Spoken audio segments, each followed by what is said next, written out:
Oh, are you the new butler? Well, it's a long time since I've been the new anything. Oh, I'm Sol Harris, I live down the road. Oh. Why are you talking funny? Calvin, I told you we were doing the Bing Crosby and David Bowie sketch today. It's for the Christmas episode. Oh, who should I be then? There isn't a part for you, alright? That's why I said you didn't need to come. Ah, charming.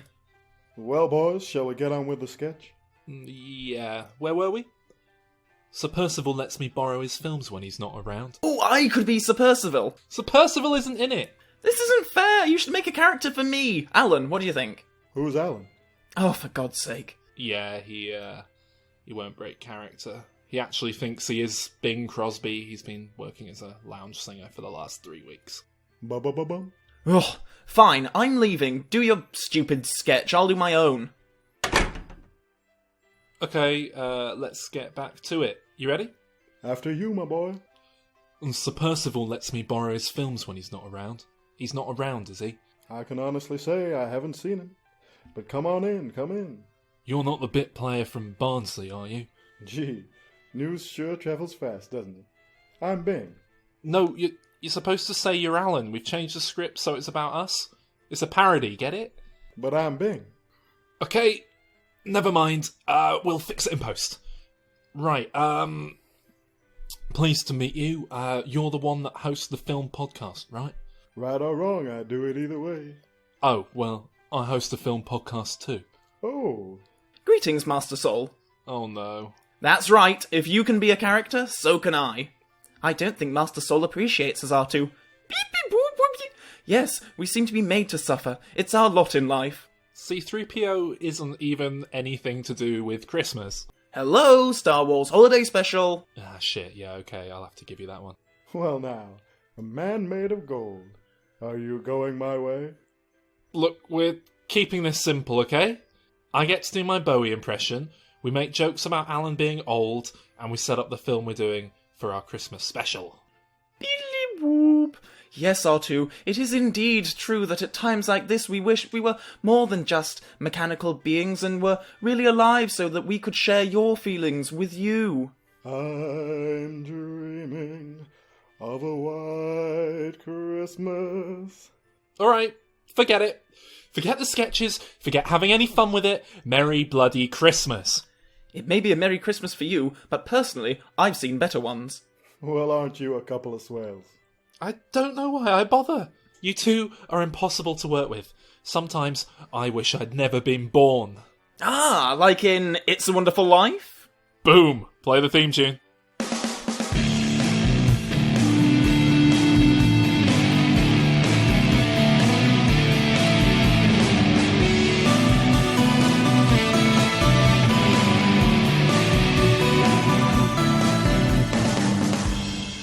This week's episode contains spoilers for It's a Wonderful Life, Black Christmas, Poltergeist, Postman Pat the movie, and the Second World War.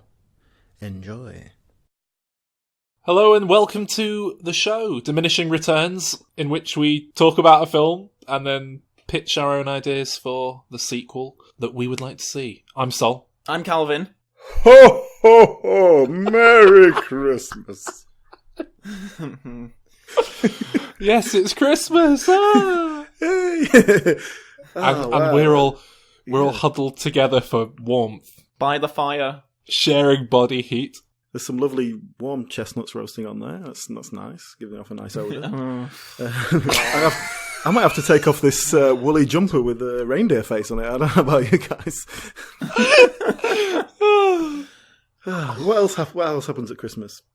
Um, Can you pass me that eggnog, please, mate? Great. Tell you what, lads, I've eaten so much turkey, I think I might burst. I hope you haven't eaten too many sprouts, because we'll have to smell.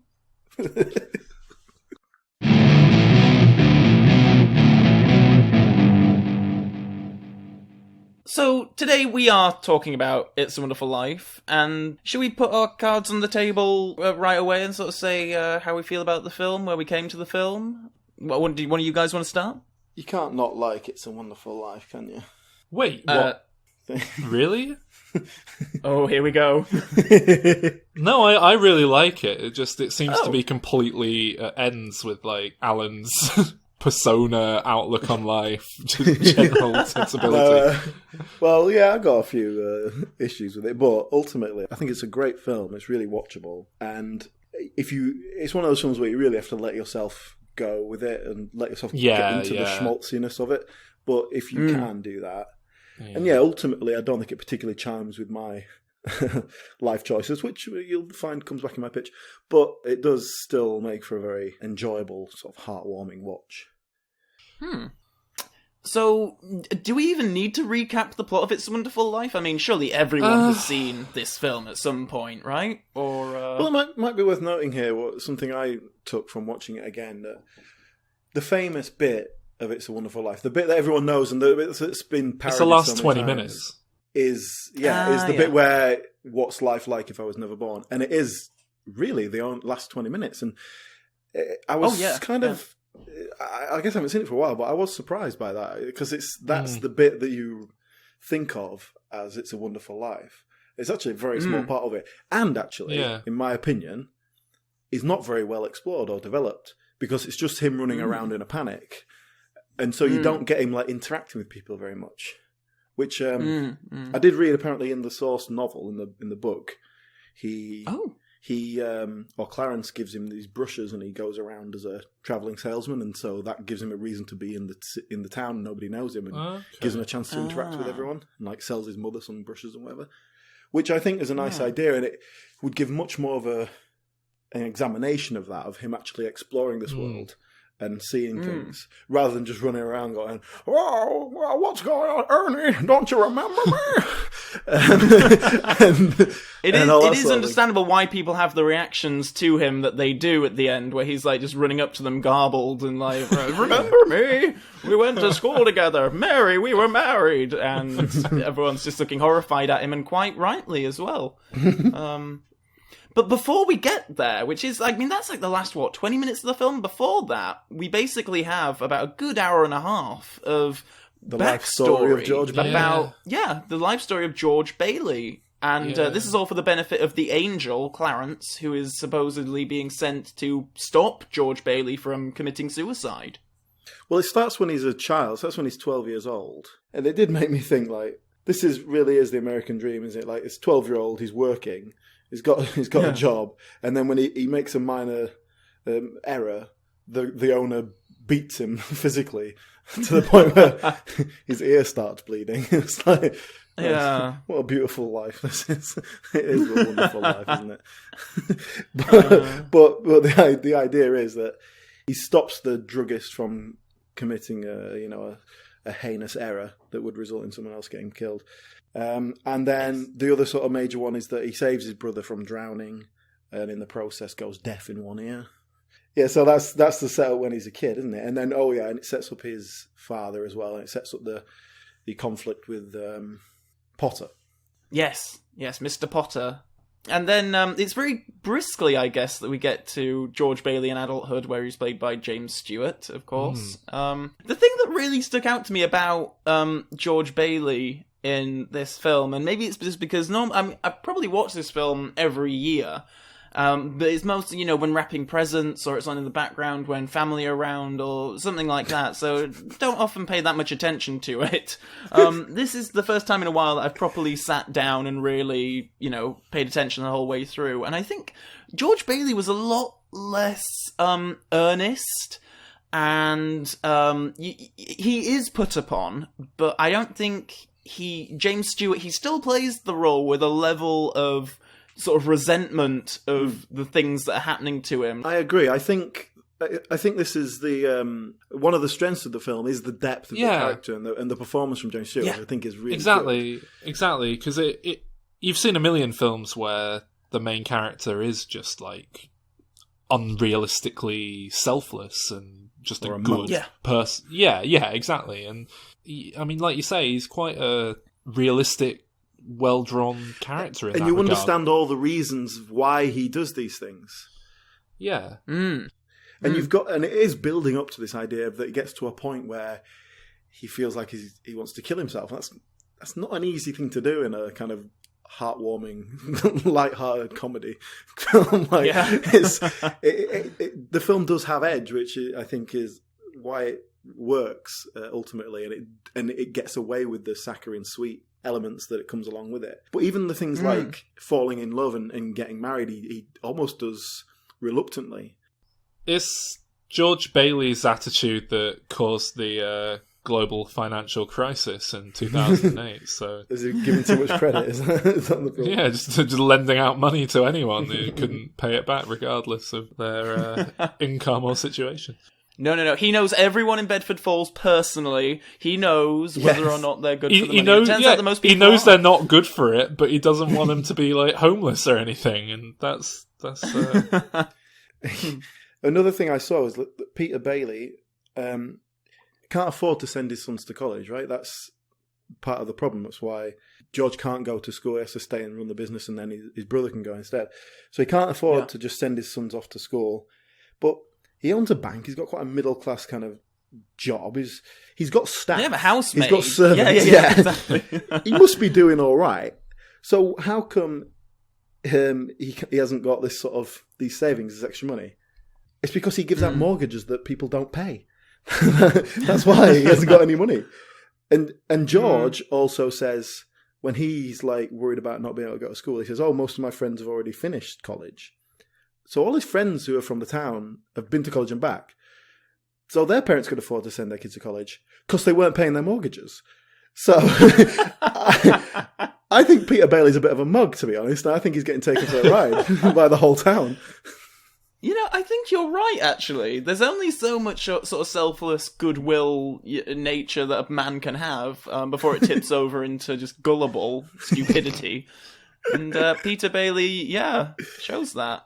And then he infects his eldest son with that same sort of stupid sentimentality. Exactly. At least one of them has the sense to go off and, go to war, kill some Nazis.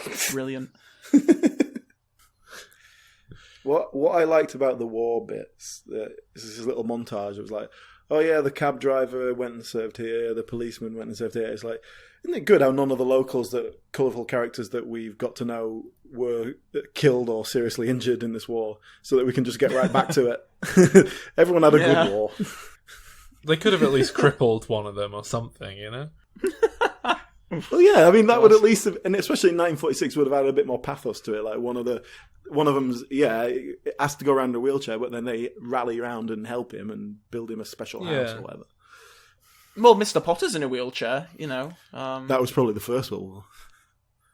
I'm not even sure if he's actually crippled or if it's just part of his ego. Because I do love that his wheelchair has this massive back on it, so it's sort of like a massive armchair that's been converted into a wheelchair. I think it's a really lovely bit of character I really like detail. Whenever he's having a meeting with George Bailey, George's chair is so low that he can barely peek over the desk. It's such a power play.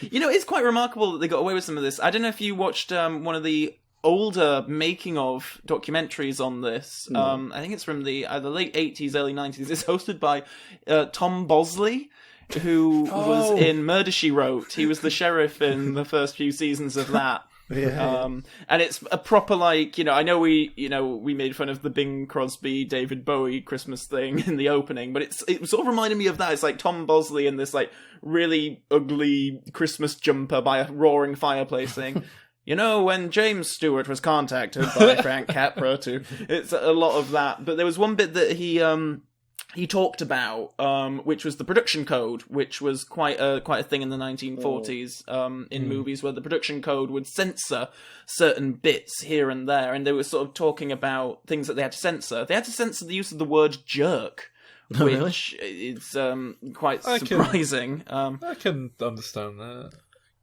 But one of the things that Capra was apparently happy to get away with, that he thought would be a rule enforced by the production code, is that basically back in the day, if a character did something bad, if they were a villain, they had to have a comeuppance. We had to see retribution on them. Mr. Potter in this film has no redemption, or there's no retribution against him. There's nothing. He just gets away with what he did. And ultimately, how do we feel about that? He loses the battle for George Bailey's soul, which I guess is the kind of the idea. But yeah, I mean, he does a lot of other things, and very specifically steals the $8,000 in the sort of crucial plot move at the end. But he is definitely the bad guy, and doesn't really get much of a comeuppance. He still owns 95% of the town. Just didn't get that last 5%.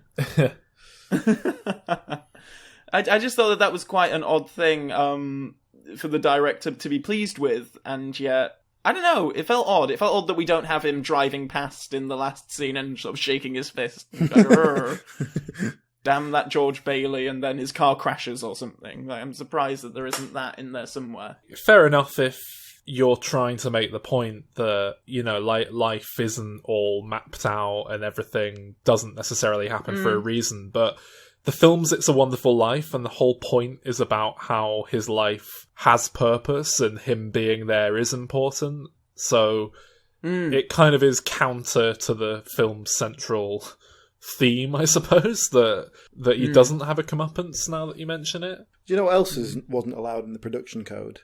Miscegenation. Which brings me to my next point. I like how in 1940s films in general, all black servants are like sassy and maternal, but ultimately a beloved part of the family. Not a real member of the family, but kind of like an old dog would be respected within the family. Yeah. There was one line that really jumped out at me. It kind of sums up the whole sort of setup. He says, "I couldn't face being cooped up in a shabby little office for the rest of my life." That's kind of, I think he says it to Mary, but that kind of sums up the whole beginning of the film, and that and that's exactly what he does for the rest of his life.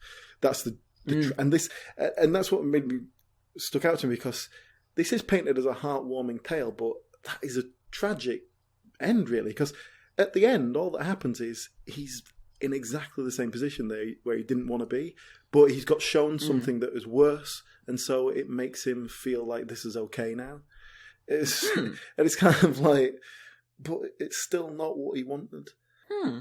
You know, I've never thought about it like that, but you're absolutely right. The only thing that makes him think, oh, well, maybe it is all worthwhile, is because look, isn't it shit if I wasn't here?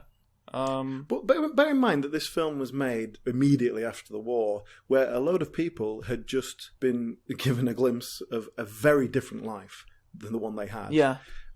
Often negative, you know, of people getting injured and being killed and all that. But also, you're going away from their little town where you've spent your whole life. You're meeting people from other slightly different cultures, and you're going to different countries, and you're meeting people and doing things that you never thought you were going to do, and then you have to go back to that little town.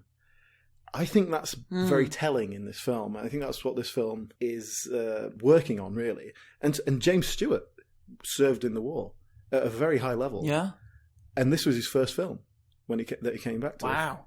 And I don't know, it's about seeing something else and then going back and being happy with what you've got, or gaining an appreciation for what you've got. Yeah, no, what you're saying makes a lot of sense. I've never thought of it like that before. And you can't, you can't ignore the fact that it was made immediately after the war, and the way that had affected the mentality of the whole society. Yeah. Well, that was quite profound. I thought. So, why does this bank have a pet crow? You know, I'm happy you brought that up, because they make a point of discussing this in the Tom Bosley making of.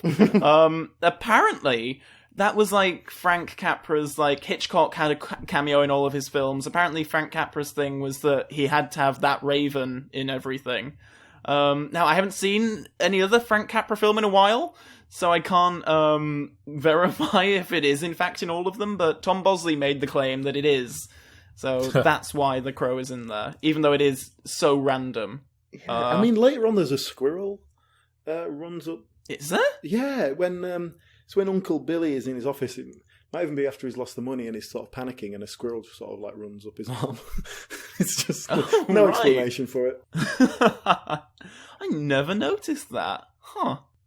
Oh, here's another thing I noticed. When George and Mary get married, and then they're whisked off to go straight for the honeymoon and end up, this is a sort of big plot point, as they're going away, there's a run on the bank. Potter has done some sort of deal and called in a load of debts to cause panic and to cause a run on Bailey's Building Society, the idea to bankrupt them because everyone takes their money out. And so they haven't got the money there because it's in Bill's house and it was in Wendy's house, right?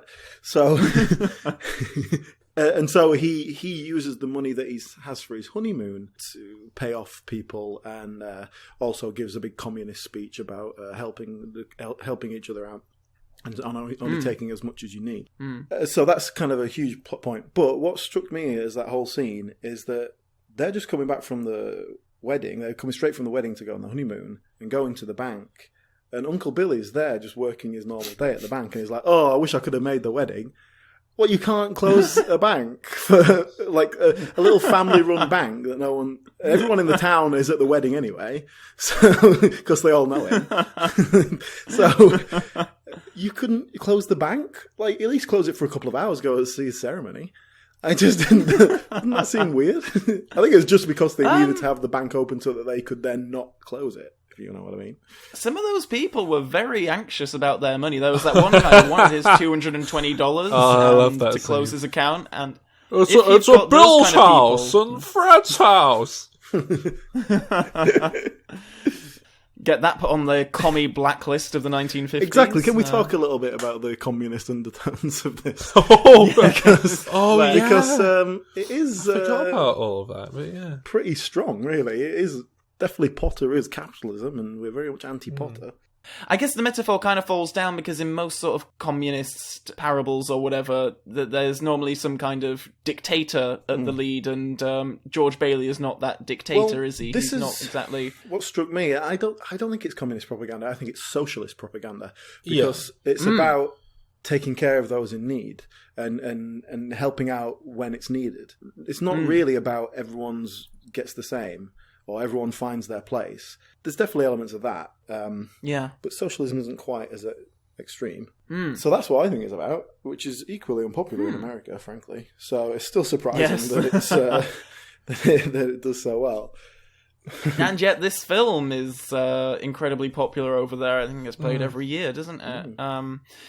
Do you think that's because Bedford Falls is the perfect quintessential American dream town, really, isn't it? I mean, the whole place was a set. Yeah. It was about 4 acres. They just built the whole town on the back lot, and it is the absolute perfect. You know, you've got cute little kids, you've got kindly old people, you've got the shops that everyone wants, the building and loans, the cinema, and all that kind of thing. And it's when we see the town without George Bailey, if he had not existed, and it's full of whorehouses and brothels and drug. Pottersville seems a lot more exciting than Bedford Falls.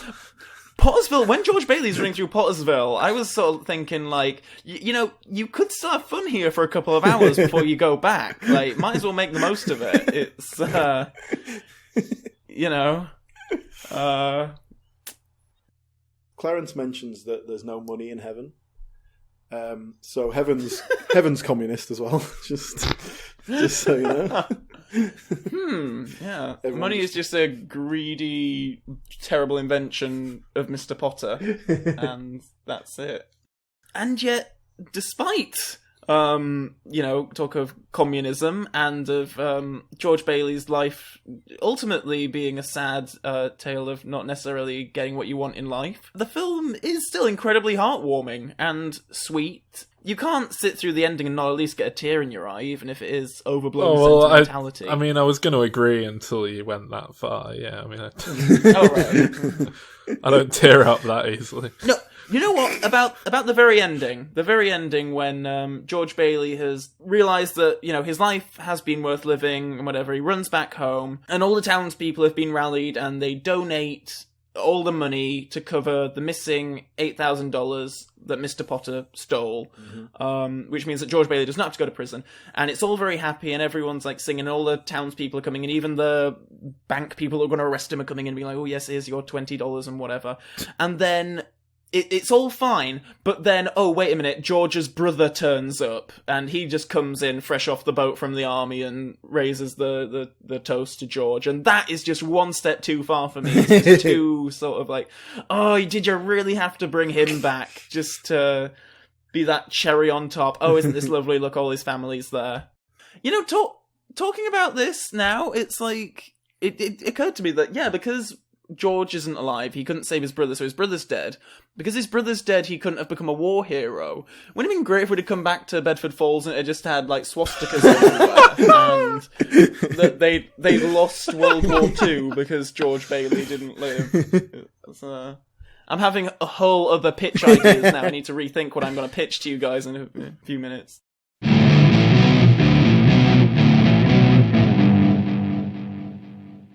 It really struck me when he's kind of in this final spiral just before he's going to sort of decides to kill himself. He's having problems at work, and so like that's what he needs to get away from it. He goes home, and he's got this fucking Stepford wife there, and these 4 kids that are just like bang, bang, bang, bang, bang, bang, bang, bang, bang, bang, bang, bang. And I just thought, fucking hell, I'd kill myself. And that's just the home life. And then like he just loses his temper and like throws something across the table. And like that's pretty much as aggressive as he gets. And she's like, "You're scaring the children. I think you should leave." Or something along those lines. And then he goes off, essentially to kill himself. And it's just like, she just struck me. The character struck me as very bland and like there's no real characterization to her particularly. She's very sort of supportive generally. But when he goes to the reality where he was never born and see what happens to her, she becomes an old maid, I believe, as the phrase goes. Oh no, I love that bit because it's like he's like, "Where's Mary? Where's Mary?" And then Clarence is like, "She's an old maid. She's about to close up the library." And then the music is like dun dun dun, and it's like, oh my god, she's a librarian. She's a 27-year-old maid, never married, and therefore an entire failure in her life. Even though she's works in the library, and presumably she's sort of like high up because she's got the keys, so she must be sort of in charge of the library. Yeah, and libraries were a big deal in the 40s as well. Yeah, exactly. It's not like a modern library. She's probably educated, rather than just getting married at 18 to some twat who lived down the road, who's got no hopes for a secure future. I love that the town still had a library in quite a prime location when it had become Pottersville, because it's sort of like the library is true, like next door to these brothels and drinking shacks and tobacco houses. Yeah. And I also like that the implication that because when she's the librarian she's wearing glasses. Now, there's no reason why George Bailey never been born would have affected her eyesight. So the implication is she needs glasses in the normal world, but doesn't wear them because she doesn't want to embarrass her husband by not being the perfect Stepford wife. So I don't know if this life's really good for her, because she's wandering around bumping into things she can't see. Because, but I think maybe he like told her she's not allowed to wear glasses. I think George Bailey behind the scenes is a bit of a tyrant. Alan, before we started this, I knew you were going to dissect some sort of social realism, horrific, interpretations of some of the things that happen here, but I wasn't quite expecting to go to the level of, Mary wears glasses in the other reality, so therefore she's doing it not to embarrass her husband. That's quite impressive. I applaud that. I did make a note. One of my notes just says, "Children, the ultimate death knell for George's hopes and dreams." So, because once you've got kids, there's no way he's going to go away and travel or learn. He's not going to take his wife with him because he can't go now. He can't go anywhere once he's got those kids. And he lives in the shittest house in town, even though he's paid for everyone else's. Why don't he build himself a house? He used to live in the shitty old one that he used to throw rocks at. They do kind of gloss over the kids very quickly, don't they? We don't really get much of George's reaction of hearing of his firstborn or second, third, fourth, and I wonder if that was a conscious thing, because if he was he had to have a moment of, oh shit, on his face, like when she says I'm pregnant, if that would have made him too unlikable, or, I don't know, would we lose sympathy for him then? Yeah, probably we would. It's like, yeah, I'm sort of going through my notes here. I'm getting to the end. I've got another note here. It says, "Prayer, the last refuge of a scoundrel." That's when you know he's really desperate, when he starts praying. After showing no real inclination to religion at all throughout the whole thing, I always kind of forget that the film does open with it is quite blatantly religious, isn't it? It's like an angel, or an almost angel, is sent from heaven to redeem this guy. Mm-hmm. And even the opening with Joseph and God or whatever it is, and I just kind of forget that, because it's not like it's just taken for granted, like, oh yeah, these are Christian people, of course they pray for, a man that they really like. And I guess if you get enough prayers, that eventually gets through to God. Yeah. Must be why none of my prayers are getting answered then. Because there's not enough people. Nobody else cares about me. Well, that's it. It's all a big talent show, essentially. Yeah, it's a popularity contest, isn't it? The old God game. Yeah.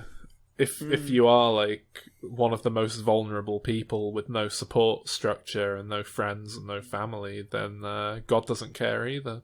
But if you'd like us to pray for you for just £2 a prayer, just go to our Facebook group, Diminishing Returns Podcast, and we'll happily provide that service. Do we actually accept donations? We're not set up to do so, but if anyone actually wants us to pray, then yeah, £2 a pop sounds. Another thing, when he's really depressed, he goes and gets drunk and then jumps in the car and crashes into a tree. Just a bit of drunk driving there, just to round off the night. Hit a tree, could have been a kid just as easily, but definitely still a hero in my eyes. Definitely a sympathetic character. The oldest tree in the town as well, I'll have you know. Yes, they make a point of that. Quite thick. What, the tree? Well, yeah, I mean, to say, because the gold guy comes out, he's like, oh, I planted that when I was a kid, and I thought trees needed to... Oh, yeah, that's yeah. It's a big tree for I was something. going to say, it looks like that. Years old. It looks like it's been standing for hundreds of years. That tree. Well, maybe not hundreds, but also a bit of scuffing gives it character. Yeah. I think. Oh, that's where George Bailey drove into all the night. He killed himself.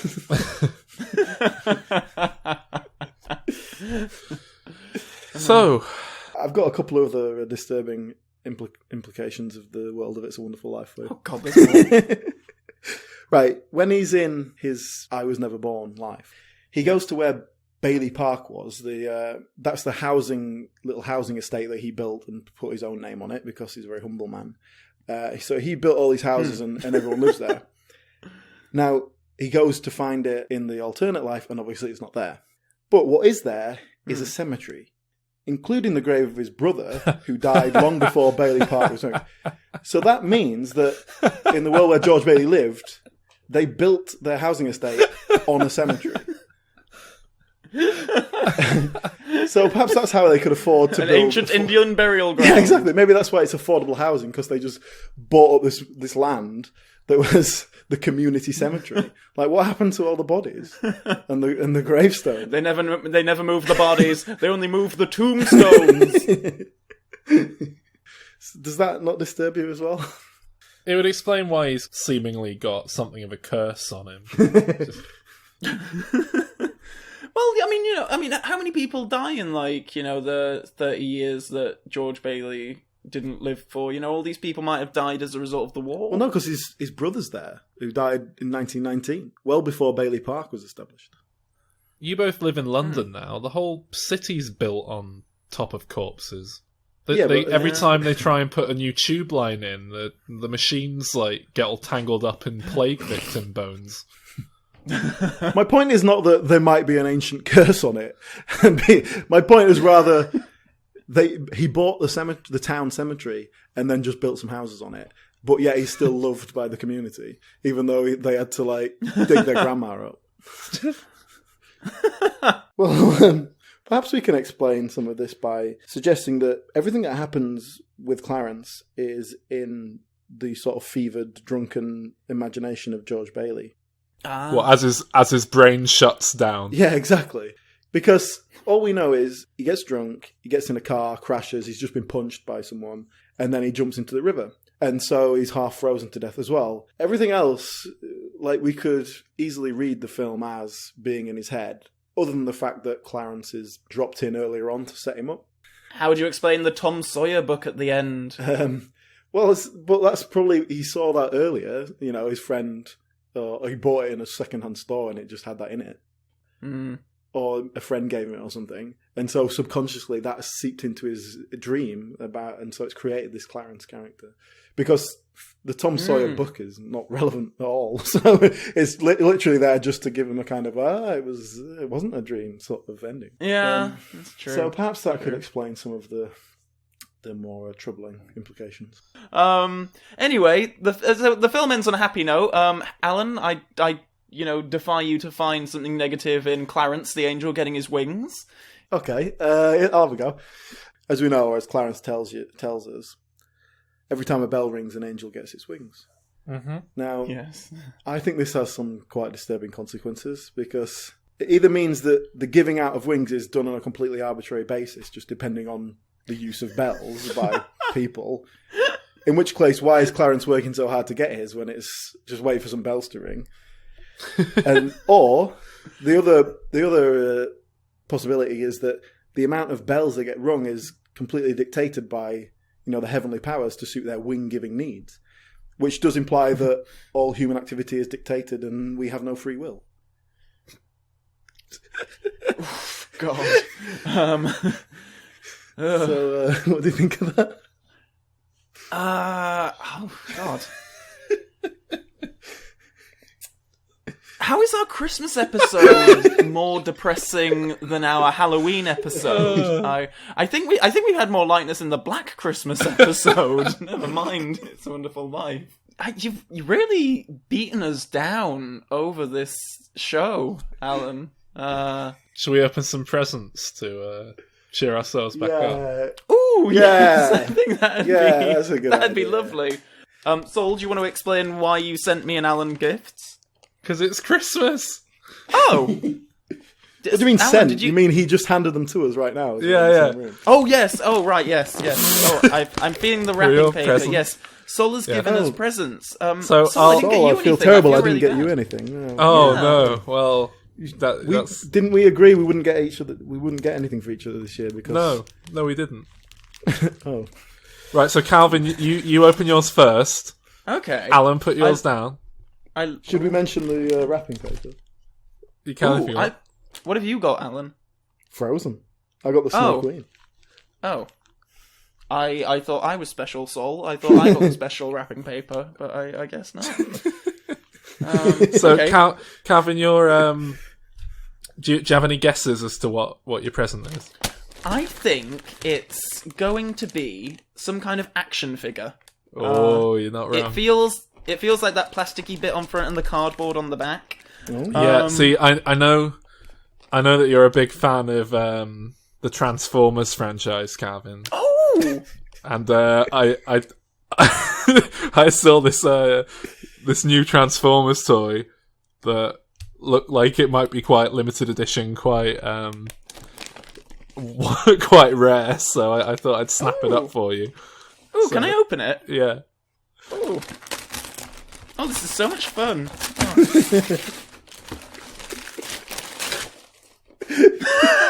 Oh my god. It is a convertible Postman Pat in which Postman Pat transforms into his van. his postal van. Oh my god. I'm going to post a picture of this on the Facebook page. So if you want to have a look, listeners, you can. I am stunned that this exists. There's also a fireman Sam, and he turns into his fire truck. Is that literally just Transformers are popular? Let's jump on that bandwagon. I don't know. It's like it's trying to make them cool. When not that I'm saying that working in the postal service and being a fireman aren't cool jobs. They are. They are very important. Being a to our fireman's society. quite cool. I don't know about working as a postman. I don't know that's considered to be cool. Yeah. Wow. Has there ever been an episode of Postman Pat about this? Like, I don't know. Maybe in the modern CGI Postman Pat that no doubt exists. Maybe. Oh, they did that film, didn't they? They did like Postman Pat was like an evil robot or something. Yeah, there were evil robot Postman Pats in the movie they released like last year or something. oh god, you're right. I wonder if it's to do with that. Was that about the jobs being taken over by robots? Like, Yeah, literally? yeah. So, Alan, do you have a guess as to what you've got? Well, yeah, this is seems to be a sort of clumsily put together box. It's about 4 inches long by 3 inches wide. Yeah. But it doesn't feel like a proper box. Well, I can't tell because they're wrapping. Okay. And there's something fairly solid inside it. Is it a butt Is it plug? going to be some kind of... Is it a Postman Pat butt plug? I think it's going to be some kind of horrific talisman that's all picked up in a market or something, and it. Oh, it's going to be cursed monkey paw. All right, I am opening the present now. Ooh, it's well wrapped. Oh, it is a clumsily made box. I got that bit right. Did you make this yourself, Sol? I did, yeah. For protective purposes. Yeah. Hang on, I need to get a knife. Okay, I'm cutting open the box now.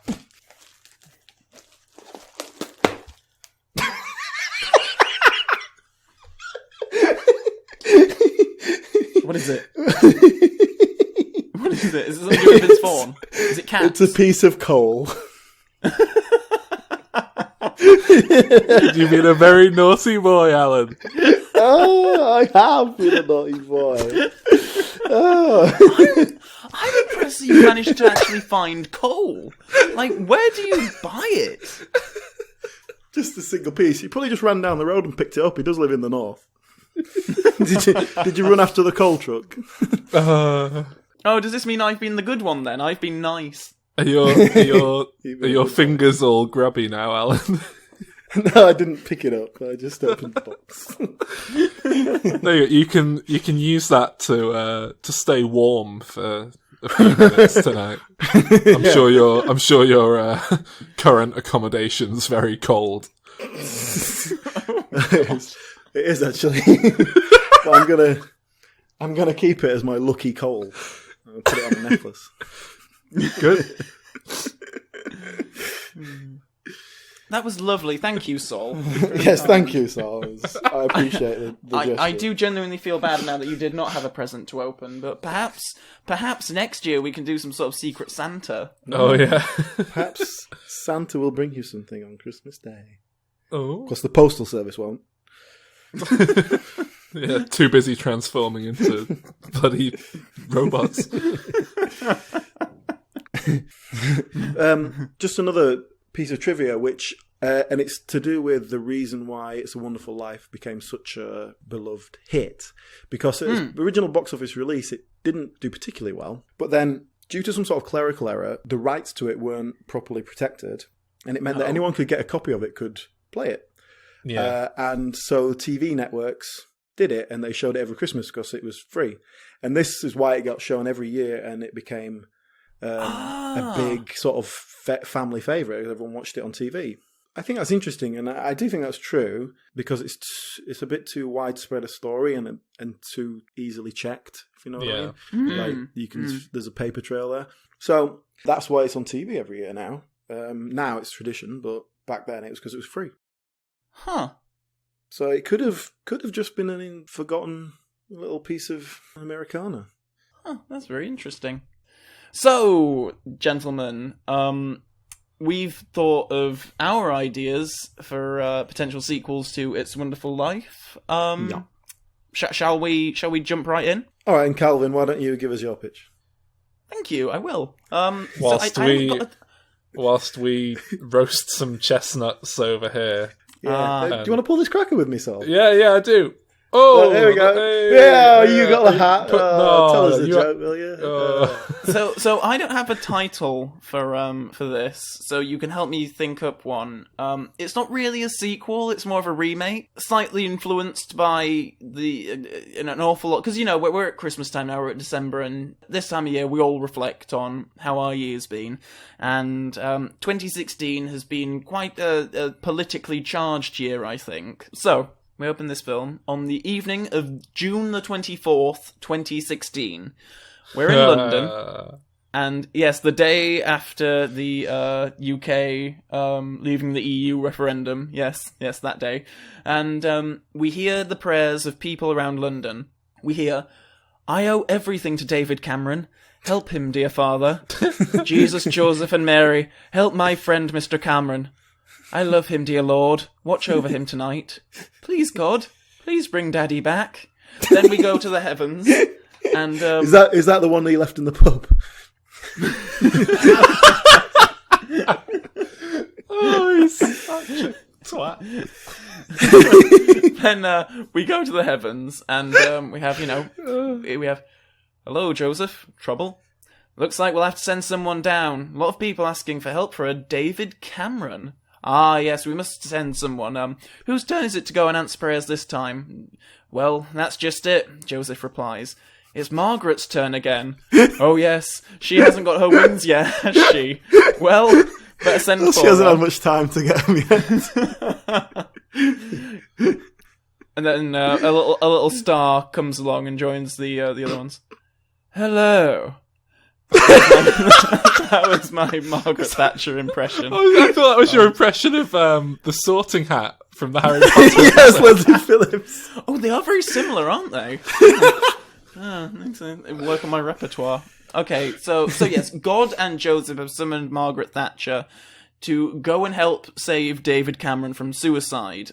But before that, they display some highlights from his life leading up to this point.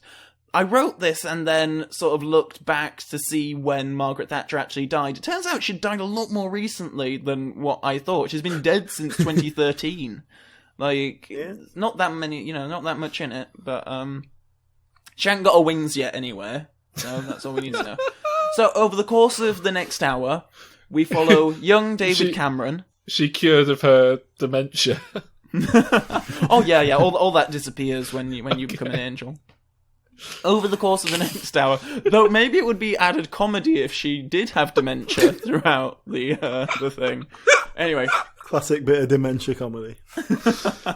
Over the course of the next hour, we follow young David from his upper middle class childhood, including his relationships with his older brother and two sisters, the younger of which can befall some life-threatening situation which Cameron saves her from. So, David's older brother is Alexander Cameron, who's a high-level barrister in real life, and I want to track the rivalry between these two brothers. Alexander is the older brother, so naturally he's a bit of a dick. David obviously wants to prove something to his parents, and, do the ultimate and, become prime minister.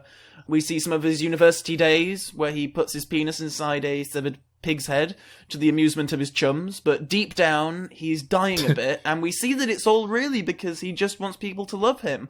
Basically, everything he does comes down to he wants people to love him, he wants to be seen as a good guy who's doing the right thing. A defining moment is when he resigns from Gentlemen's Club Whites, where his father is the club's chairman, over the club's refusal to permit entry to women. Again, he just wants to do the right thing. This actually happened in, I think it was 2008. Mm. His dad wasn't actually club chairman at the time, but we can, for dramatic license, he can be. Anyway, we jump forward to the present day, and it's the referendum, and we learn that... Can we not have a scene in 2012 when there's some riots going on in London, and David Cameron takes to, a podium and says, "We don't have your money here, it's at Bill's house and Fred's house. It's in Europe." Oh, that's exactly what we need. Yes. Before, blaming it on single parents, as he did. So, we jump forward to the present day, And it's the referendum, and we learn that for those listeners who may not be aware, David Cameron was on the side of staying in the European Union, remaining. He was only doing what he thought was right, thinking that the British people would agree with him and opt to remain in, because he truly believed that that was the right thing to do. He's very disheartened, obviously, when the result does not go in his favour, and we find him at Tower Bridge. He's about to jump into the icy Thames when an old lady falls right in front of him into the river, and she screams for help. He rescues her. She introduces herself as Margaret, and we can have some fun here with things that she'd have missed out on since her death in 2013. She can ask how... Parties in Brixton. she can ask about like how Ronnie Corbett and David Bowie are doing, or something like that. You know.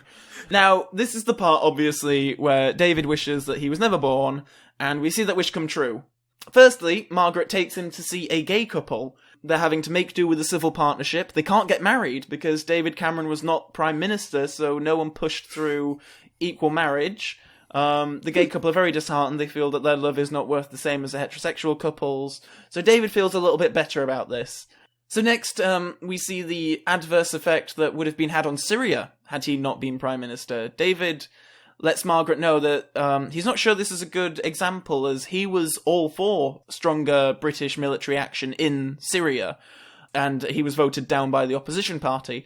Margaret informs David, David, but had the party had a more charismatic and personable leader, the government's plan to bomb Syria wouldn't have been voted down. So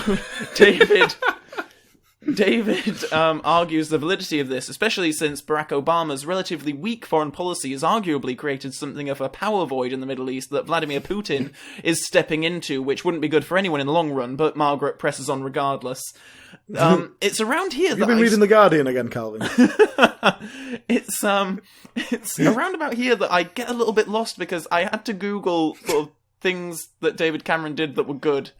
And basically, what I wanted to do was have we see a few events, and Margaret has to put a positive spin on something that might not necessarily be that positive, and then in the end she sort of runs out of things, so she just keeps showing him sad gay people, and that makes him feel better. He immediately tried to get fox hunting legalized again, and then didn't. I'm trying to think of a positive spin on it. Margaret takes him out into a field, and there are a load of happy foxes. Oh no, wait, that's the opposite of what? I mean, it would have to be the same thing, that he couldn't get it through because he is so pie-faced and unlikable. I don't know.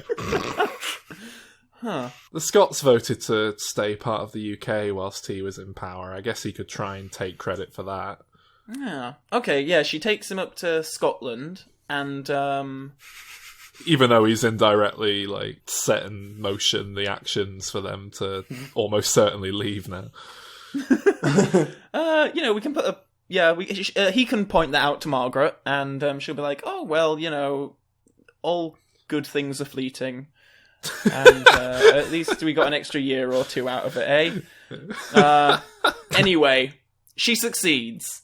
Do we see Samantha Cameron and she's like an old maid? Oh, that's what we need to see. Yes. Yeah, she can be Jeremy Corbyn's wife. That's where we'll go. Yeah. Anyway, Margaret succeeds, and David does not kill himself. So he runs back home. He runs through London. He says, "Merry Christmas, Tower of London. Merry Christmas, London Eye. Merry Christmas, you wonderful old Houses of Parliament." And this is June, bear in mind, that this is all happening. But, so yeah, he gets home just as Big Ben strikes, and little Kitty is like, "Every time a bell rings, an angel gets its wings." And David says, "Atta girl, Margaret." And we see that there is a star shining especially bright in the sky. And then there we go. A huge winged beast with the face of Margaret Thatcher starts destroying the city. She's got these leathery wings. Oh my God, she's got her wings. Now she can fly.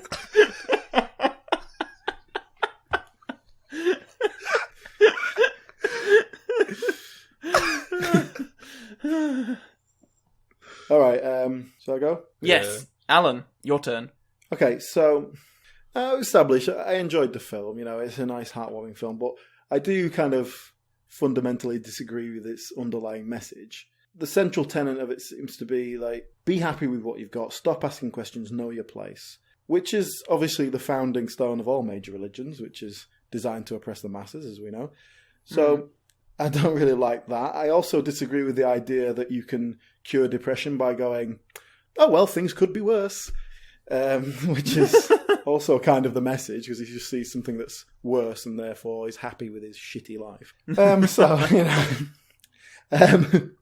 I'm kind of going to try and reverse that a little bit. And I want to continue here in what I think something I keep going back to, which is an idea of doing a modern remake, but with my own kind of slant on it, or with a feminist angle, But obviously, George really suffers under the weight of societal expectations of his time on men, as in get a job, get married, look after your family, and follow in your father's footsteps, all that sort of thing. And so I think it would be nice to, if you're going to do a modern remake, do it as a female protagonist and do that same kind of idea. Although I will be coming from the opposite way, in the sense of, rather than going, hey, do all those things and it's fine, it's still a wonderful life because you're happy and you've got family, I'm going to go with the idea of, you don't need to do all those things and you can still be happy. Which I think still works on the same basis, so you can have the same plot.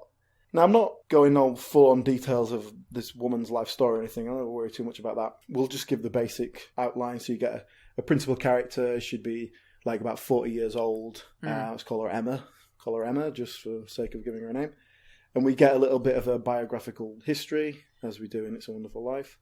See how she's affected the lives of those around her. We keep it all very nice and positive. She's got a little sister, she's got parents, colourful local characters. I would like to change the structure a little bit, get that idea of the what if I was never born thing in earlier, like I was saying when we were talking about the film. I think you could make a lot more of that. I think that's the more interesting part of the film. So I try and bring that in sooner and then have the chance to explore that. The important point is, at this stage, we want to set up that she's going to reject these traditional expectations. So her parents want her to go to law school or become a doctor, something like that. But she loves music. She wants to become an artist. She wants to be a singer-songwriter. And then also she tries having a long-term relationship, but it doesn't work for her. She feels too trapped. It's cutting off her independence, so she gets out of that. There's pressure on her from her family to have kids, but that's not really fitting with what she wants. She wants to maintain her own lifestyle. So all these elements of things that societal expectations that she's rejecting. Okay. Now, the inciting incident of the plot would be the death of her father. So she has to go and visit the family home for the funeral, and while she's there, she gets this idea of what life might have been, because her sister has a family and kids and all that kind of stuff that she was expected to do, doing the classic mother thing. Her mother is now a widow, and she's surrounded by a family, and she's surrounded by love and support in her hour of need. Her husband's just died. And so this brings into focus for Emma that she leads quite a lonely life, and she's worried she doesn't maintain the emotional connections that might sustain her in later life. She's worried she's left it too late to have kids. Her career never quite hit the height she'd hoped for. She makes a good living. She's a songwriter. She produces songs for other people. She teaches music, but she never really kind of hit the success that she wanted as an artist. So this is weighing heavily on her. She decides to get drunk, makes a bit of an embarrassment of herself because she gets drunk. Realizing she's upset her mother at her own father's wake, she's like, oh, I'm going to get out of here. She runs off into the street. I'm not going to have her drive off because it doesn't sit very well with me. But so she wanders off, and she wishes she'd never been born. She thinks I'm just a burden to people around me. I wish I was never born. And as she does that, she drunkenly stumbles into a canal. So this is where we get the never been born bit. Instead of like an angel and all that, I'm going to imply that this could be all in her head. And essentially she's going to wake up at the end in a hospital bed. Like someone fished her out and took her to the hospital. Oh, wow. Okay. Now, I just want to do that because I want to take the religious overtones out, because it's not 1785, it's not the time for religion. So... Yeah, no, quite. Then we do the wish I'd never been born bit. You see all the things that what a family would have been like without her. So her sister, who instead of being the younger sister is now an only child, she doesn't have an older sister to guide her or teach her things, and so her life hasn't gone away. Like I put in my notes that her younger sister ends up as a junkie whore. and then in brackets, maybe make it a bit more subtle than that. So, A librarian.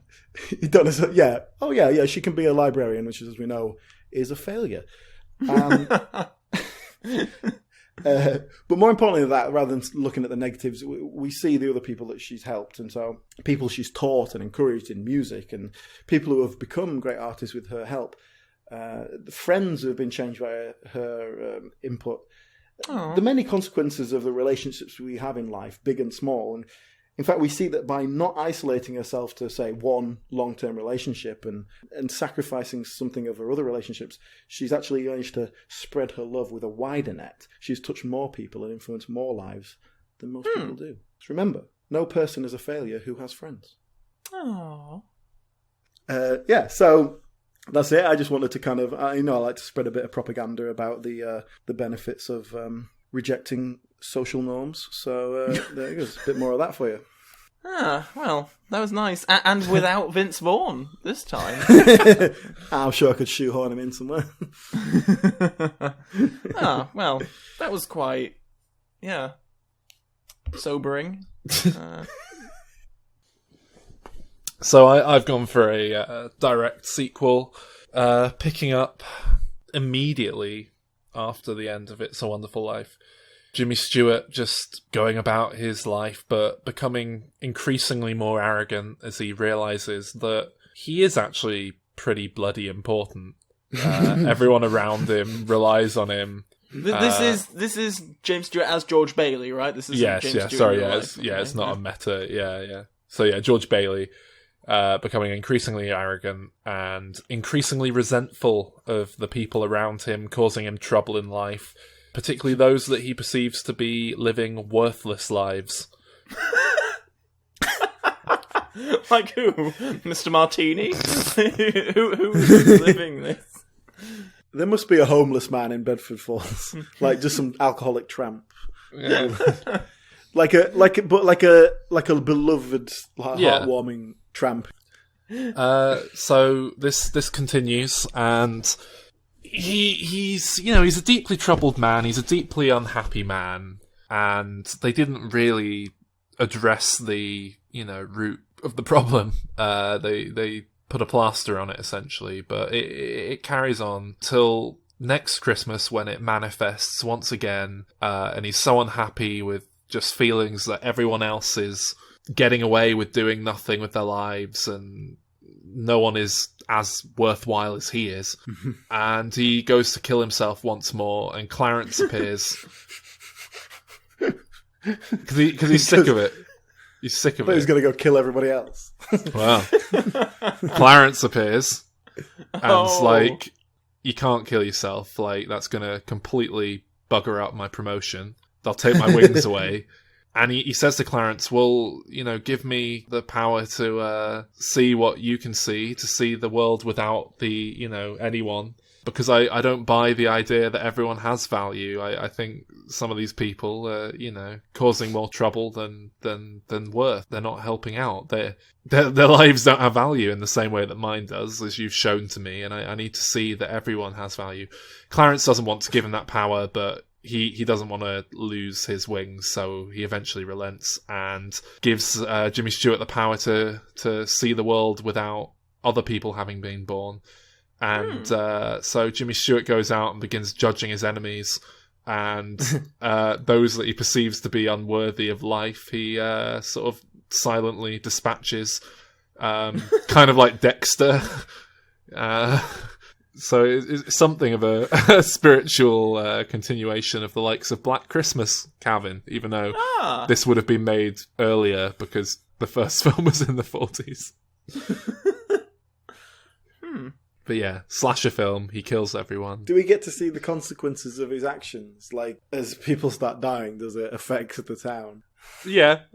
The town becomes a nicer place because he's removing the bad eggs. Yeah, he's seen how it'll play out without them, and he just cleans up the town. But it's and one it becomes thing to remove someone of... from time. It's another to bludgeon their head in with a hammer. Yeah, and then you just got the consequence of that of their grieving. No, I know. but it's played as a dark comedy. He creates a utopian society, removing all of the negative elements that the people don't like, and you can go kind of Stepford Wivesy with that. But I like the idea that he'd start off with like Potter, and then like other sort of people who are sort of obviously evil, and eventually sort of get down to someone who sort of walks into him in the street. Yeah, and he's like, oh, fucking right, see what your life's worth, eh? Yeah. And then ultimately finds that everyone's life is worthless. Yeah, exactly. And maybe at the end he can, judge and kill Clarence or something. Ooh. Because Clarence... that'd be good. Without Clarence existing anymore, he wouldn't have been given the power and all those people wouldn't have died. What about if the ending is George Bailey just stood in the middle of Bedford Falls and everyone else is dead? Yeah. And he's covered in blood. And they're just lying in the streets. Yeah, and he goes, oh, what have I done? I wish I was never born. And then Clarence goes, yeah, actually, and this time you're right. I think we're going to... The power of God is going to remove you from history.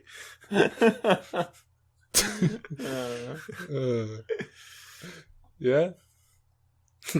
Did you know that they were trying to make a sequel to It's a Wonderful Life? Oh, really? When? Like a couple of years ago or something.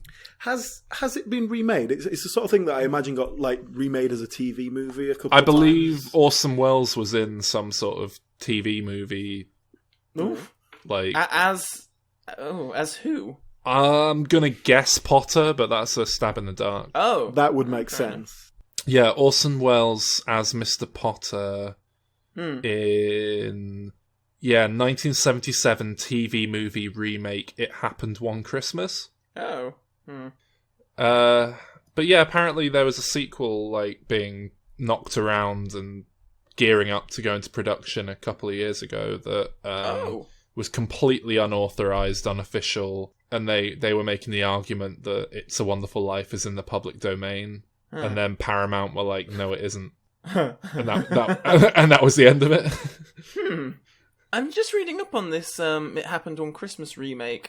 It was a gender reversal remake, so it centers on Mary Bailey. So she's the one forced to stay at home and head the building and loan business. Oh, Cloris Leachman plays Clara Oddbody, who is the angel that comes from heaven. Yeah.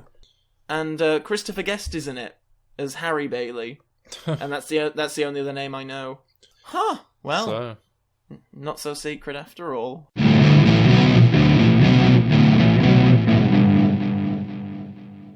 Oh, guys, well, I've had a couple of brandies. Better drive home now. Don't worry about me. I'll give you 2 rings when I get back. Good. Well, Sol, I'll get the bed ready for us both, and if you let Alan out, I'll see you upstairs. Could I have some of that leftover turkey for sandwiches tomorrow? Would that be alright? Got plenty of potatoes left there. Can I have some of that as well? Do you have any Christmas traditions? I bet Calvin, you've got loads of weird Christmas. Calvin have about 20. No, I don't have any. Yeah, you do. You watch Mickey's Twice Upon a Christmas every Christmas Eve. I mean, if we're talking about what we watch, and then yes. you probably have a brandy and some sort of like shitty Yorkshire cake that I don't understand with it. Parking. No. What's Battenberg or something? You probably have with that. Battenberg in Yorkshire. That's southern, that. Right, some crap cake. And then I reckon you put a carrot out for Rudolph. I mean, I'm 27, so I don't anymore. But... I think you probably do. Do you though, Calvin? Do you? No. And I mean, it's not real, so you nibble the end off the carrot yourself. Yeah. Calvin, maybe you don't do it, but your mum does it for you, right? Yeah. And you leave a brandy out for him, but then you drink it. You go, oh well, any excuse. Hee hee.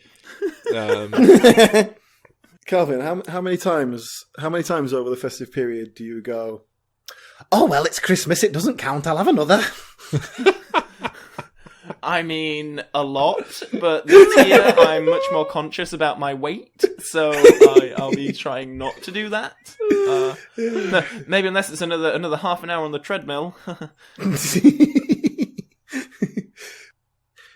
My family has a nice little Christmas tradition where my parents go on holiday to Tenerife, my brother and sister go to their in-laws, and I spend Christmas Day on my own in my flat.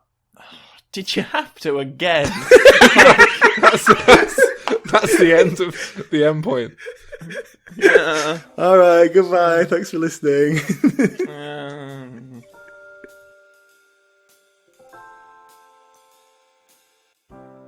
Thanks for listening.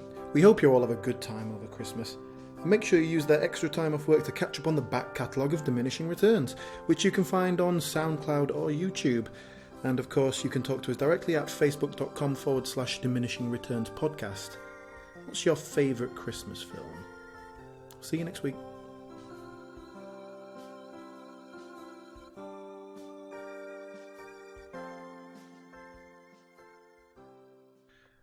Merry Christmas, guys. Merry Christmas, Ho, eh? ho, ho. Now I have a machine gun. Ho, ho, ho. Again, I thought we were going to get through a Christmas episode without bringing it up. We almost did. But no, here we go. It's not a Christmas film. Yes, it is, and this is why, man. Yeah, but Alan's the one who says it isn't a Christmas film, and he's the one who's bringing it up. It's like he's baiting me. I'm sure Sol, if you... Because, Alan, I think It's a Wonderful Life was your choice. Yeah, to Die do Hard this next year. December.